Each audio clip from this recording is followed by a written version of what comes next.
Action कोणी घेतलीच नाही. कोणच घेतलं नाही. आमदार साहेबाला पण घेतला येतं. काय म्हणलं आमदार? परवा दिवशी पण लावला होता. त्याचं चालू करून घेतो. माझी पण गेली.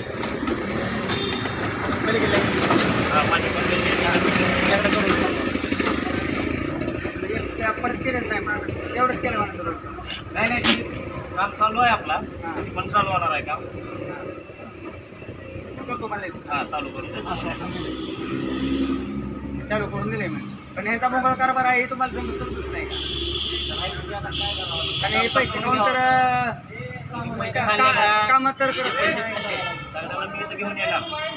काम करून दे मला. काय ना मग बरोबर आहे. एवढंच सांगणार आहे. काय पण असू आपल्याला काम पाहिजे. काम तर पाहिजे. आम्ही आरोग्य डोक्यातच पाहिजे लोकांचा. चालता येणार रोड ना, गाडी जायला येत नाही ना माणसाला. हो माणसाला बंद झालं येत नाही. कसं जाणार सांगा. ते तर आहे, बरोबर आहे. कारण शासनाने पण हे करायला पाहिजे ना. मग चालूच करावं लागतं काम.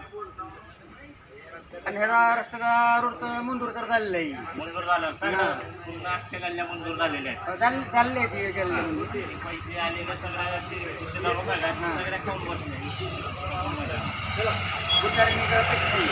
सगळ्यांनी खाल्ले एवढं नाही खाल्ले पैसे.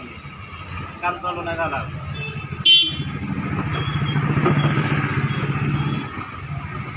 तुमचं काय म्हणणं चालू करावं लागतं काम पडलं.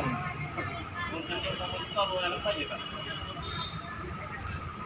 असं बारकेले एक रस्ते लहान माणसं चालायला येत नाही.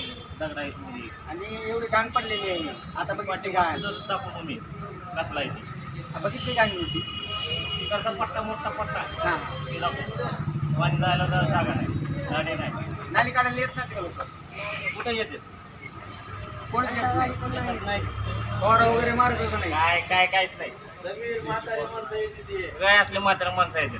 घ्या ती व्हिडिओ मध्ये त्या म्हातारे माणसाला येत नाही म्हणावं.